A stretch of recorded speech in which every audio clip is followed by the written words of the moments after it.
যারা বাইরে দুজন আছে ওদেরকে ডাকো, যে হুজুর ডাকছে, বলো। আচ্ছা তুমি এখন পেছনে যাও, বাইরের দুজন আসো সামনে।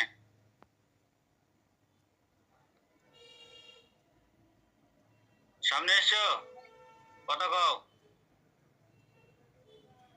হ্যাঁ,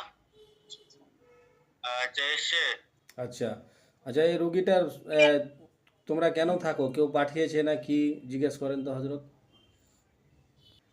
এর আরে বাড়ি। সত্যি করে বলো, এই সমস্যাগুলো কে করছে বলো, কোথায় ঠিক হয়েছে সেগুলো সব বলো, নাহলে আজকে তোমাদের কপালে ভালো বড় কষ্ট দেওয়া হবে যদি সত্যি কথা না বলো।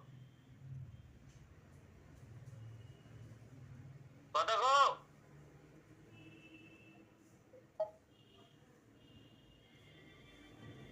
এনার মারও এরকম হয়েছিল সেদিন, খুব জোরে জোরে চিল্লাচিল্লি করছিল আর মাথা মাথা ঘুরিয়ে একদম